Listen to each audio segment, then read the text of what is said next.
Բարև ձեզ, խնդրեմ։ Եվ այսպես Նիկոլը հիմա նախ Լուրասի ազգային ժողովում է եւ հայտարարություններով է հանդես եկել, հիմա կներկայացնեմ, բայց մինչ այդ գնացել է սահմանային գյուղեր, վստահ եմ ծանոթ եք ինչ հայտարարություններ է արել, իբրև թե ջրի, չգիտեմ ինչի խնդիրներով ոգևորել է իրենց, ասում է իմ այդ ճանապարհը կտամ, ոնց է քարը ստանալու ինչ եղել, նախ ինչ ծրագիր է այս փուլում ինքը իրականացնում, առաջին հարցը։ Երկրորդ շարունակում են կրթել ըստ իրենց հանրությանը, արդյոք սա շատ ավելի խորքային մեծ ծրագիր չի, որտեղ մենք փորձում ենք այս մակերեսային բանով ասել, դե զբաղեցնում են, բայց իրականում մեզ հնարավորինս իջեցնել է ցույց տալ, որ մենք ընդհանրեն այն մակարդակն ենք, ինչ իրենքի մոտոցի ավելի ցածր են։ Այս հարցը երկրորդ հիմա ազգային ժողովում է, նորից ինչ-որ փողերը հետ վերադարձնելու մասին է ինքը խոսել, իր բղավոցներով էլի հիստերիկ դերասանական ինչ-որ բան ժեստիկուլացիայով, չնայած բաները ընդդիմադիր պատգամավորները դուրս են եկել, սա է, եւ այդ թեմաները կան, խնդրեմ, այս թեմաներից որը ուզում եք սկսել։ Ճիշտ ասած շատ ուշադիր չեմ հետևել Սյունիք կատարած այցին, ինչու, որովհետև առհասարակ այնտեղ կարող է ինչ-որ բառեր տարբերվեն իրարից, խոսքեր տարբերվեն իրարից, սակայն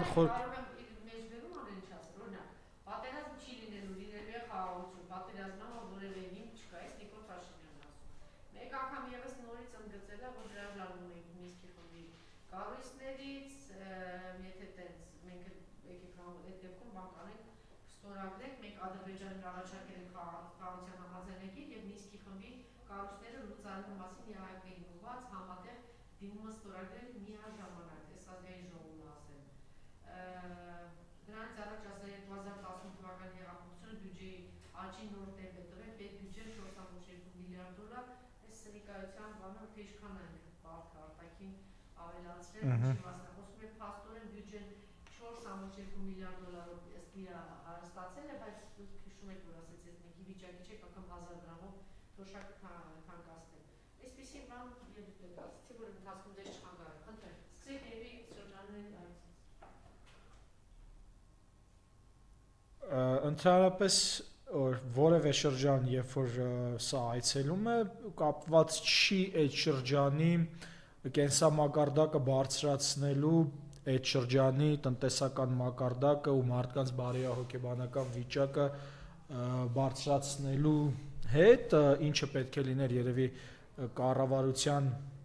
գլխի այցելության հիմնական պատճառը,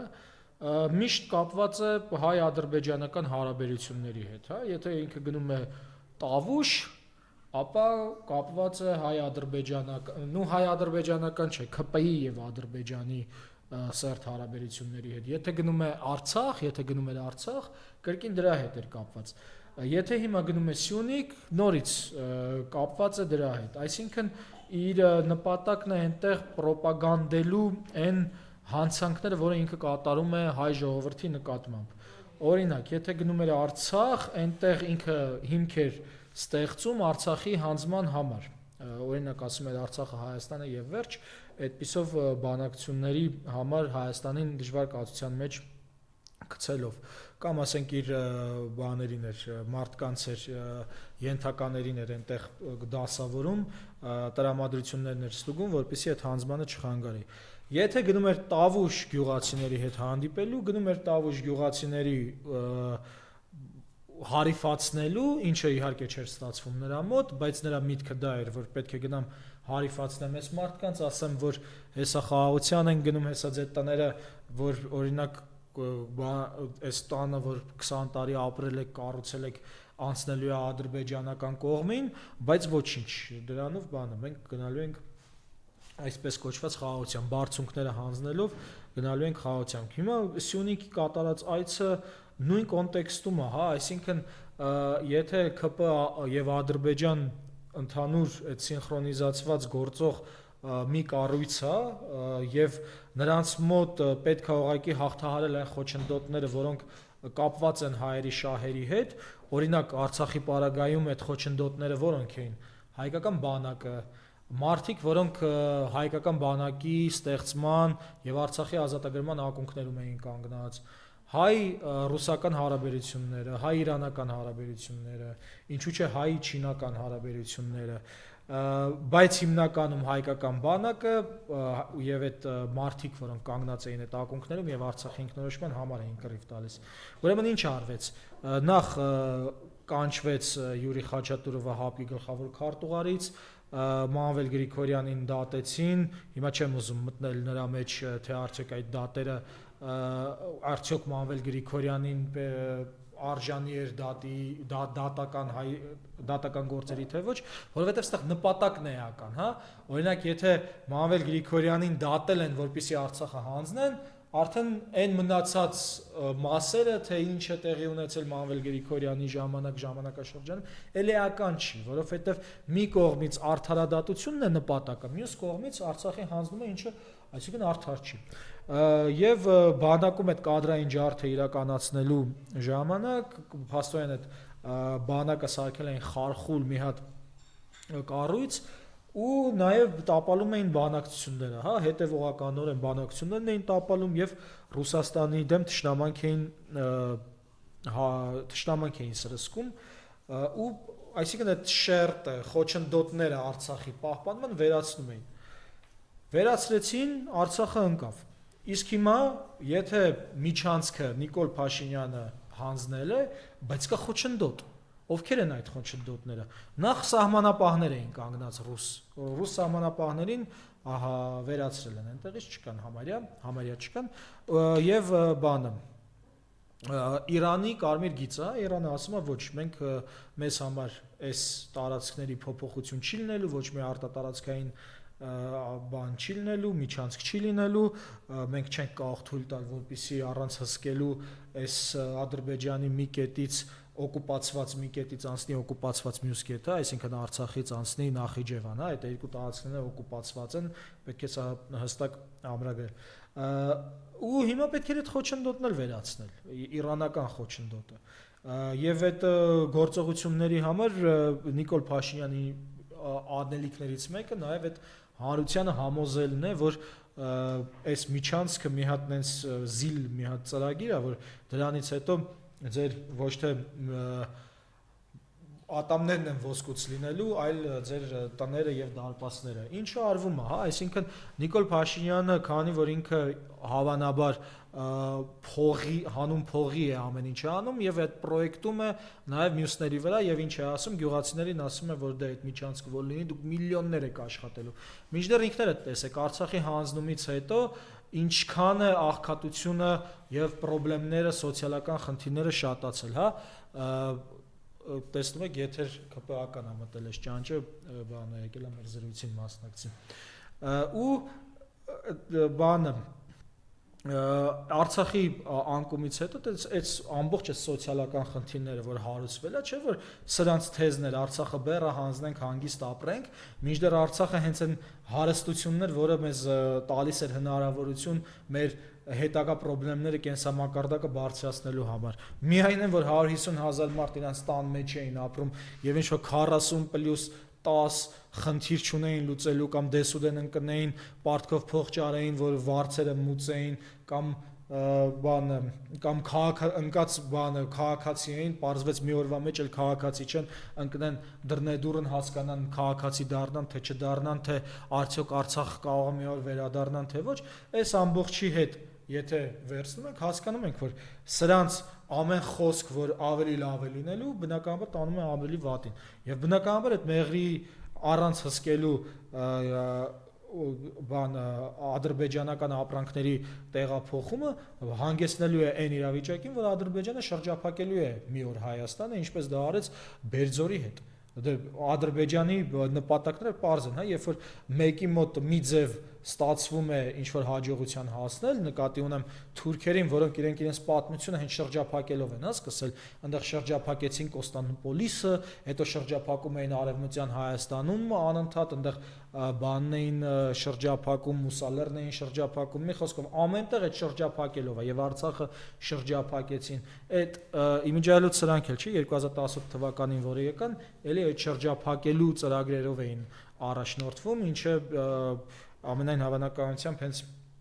Թուրքիայի խորհրդատվությամբ էլ անում էին։ Մի խոսքով, այս շրջափակումների մեջ Ադրբեջանի ծրագրերում բնականաբար հաջորդը Հայաստանը շրջափակելն է։ Նրանց այդ իներցիա է, հասկանում եք, դա թուրքական ինքնության իներցիա է, հասնել այն կետին, որտեղ ես կարող եմ այլևս շրջափակել, հյուծել, ջարդել եւ վերցնել այդ տարածքը։ Եվ Նիկոլ Փաշինյանը այդ շրջափակումը իրականացնելու համար շատ կարևոր բաղադրիչ է, որովհետև Նիկոլ Փաշինյանը ներսից ստեղծում է այն պայմանները, որ դրսից Ադրբեջանը կարողանա շրջափակումը իրականացնի։ Հիշենք Արցախի ժամանակ, երբ որ սա ներսից, Հայաստանի ներսից Արցախը ճանաչեց Ադրբեջանի մաս, տվեց հնարավորություն, որպեսզի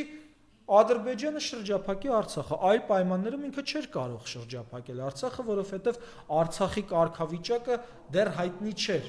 Վեճի առարկա էր այդ կարգավիճակը, որտեղ կար երկու կողմ, Հայաստանը ասում էր մենք պաշտպանում ենք, երաշխավորում ենք Արցախի ինքնորոշման իրավունքի, Արցախը ասում է դե մենք անկախացել ենք Ադրբեջանից, որտեղ սրանց հետ ինչ ապրես, Ռուսաստանն էլ դե միջնորդի դեր էր ստանձնում, ասում էր ես էլ կնստեմ, կփորձեմ հարթեցնել, մինչև այս հարցը փորձենք կարգավորել։ Հայաստանը դուրս է գալիս այդ վեճից, Ռուսաստանի միջնորդությունը էլ պետք չի, վեճ չկա, պետք չի միջնորդություն։ Ճիշտ է, եւ ստացվիս է հնարավորություն, որպեսզի Ադրբեջանը շրջափակի Արցախը Ռուսաստանին ասելով հենա, ասում է իմ տարածքն է, իսկ ես իմ տարածքում ինչ ուզեմ կանեմ։ Հիմա նույնը պիտի արվի Հայաստանի հետ եւ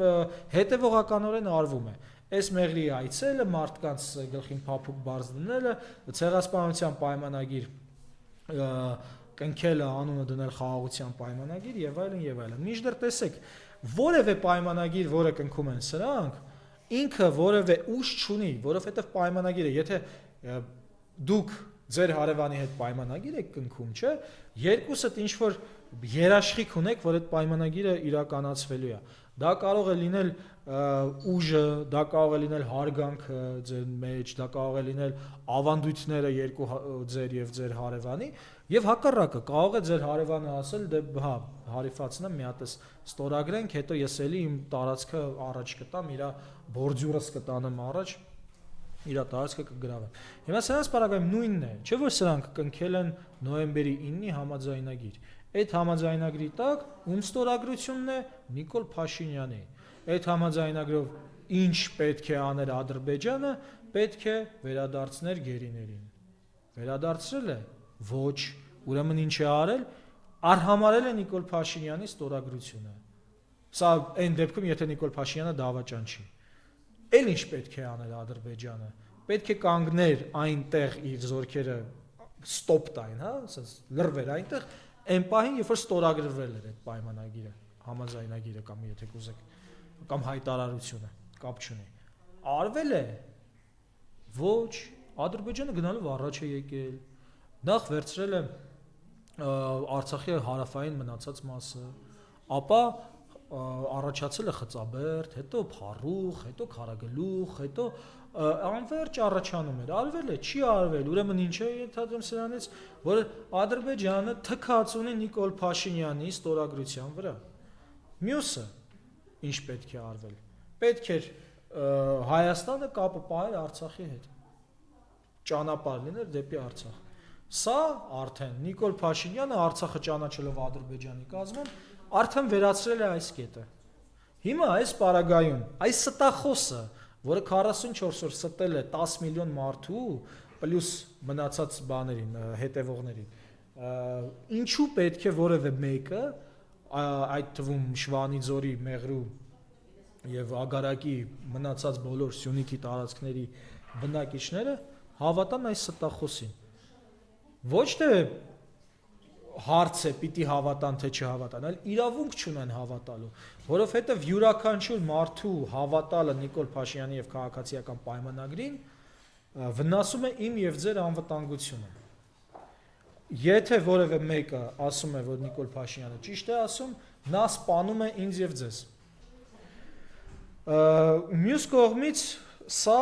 ազգային ժողովում հայտարարում է, որ պատերազմ չի լինելու է խաղաղություն։ Խաղաղություն այո, լինելու է, ես վստահ եմ, խաղաղությունը լինելու է, օրինակ, արցախցիների վերադարձով Արցախ, օրինակ, հայոց ցեղասպանության ճանաչմամբ, օրինակ, ԿՊ-ի հանցագործություններին տալով իրավական գնահատական, իսկ ոմանք կարող են նաև ուրիշ գնահատական էլ տան, այդ ոմանց էլ նույնպես հաջողություն ենք մաղթում։ Սակայն այդ խաղաղությունը չի կարող տեղի ունենալ քաղաքացիական պայմանագրի ներկայությամբ։ Ինչու՞, որովհետև եթե մարդը ձեզ խաբում է եւ շարունակում է խաբել, դուք խաղաղ չեք կարող լինել։ Կամ ես տեսնում էի բանին Արցախի մարդու իրավունքների պաշտպանի հարցազրույցը, ավելի ճիշտ դա հարցազրույց չէր, հա, ինքը պետական պաշտոնյա կառավարությանը, դավաճանությանը կից Պետրոս Ղազարյանի մոտ ուղղակի բանի էր, մենամարտի էր Գեգամ Ստեփանյանի եւ Պետրոս Ղազարյանի, ընդհանրապես Գեգամ Ստեփանյանը ցույց տվեց, որ Պետրոս Ղազարյանը առհասարակ լրագրող կոչվելու որևէ իրավական եւ բարոյական հիմք չկա, որովհետեւ Պետրոս Ղազարյանը այնտեղ կառավարության ներկայացուցիչ էր որպես հանդես գալիս։ Ինչ էր ասում նա։ Ասում էր, եթե բանը քաղաքացիություն չեք վերցնում, ինչ եք պահանջում այս իշխանությունից։ Արցախցիները այս երկրի քաղաքացիներ են։ Անկախ նրանից այս կառավարությունը ինչ դավաճանություն է գործել, հռչակագրի սահմանադրության վրայով ոնց է թռել, խախտել եւ հանձնել Ադրբեջանին,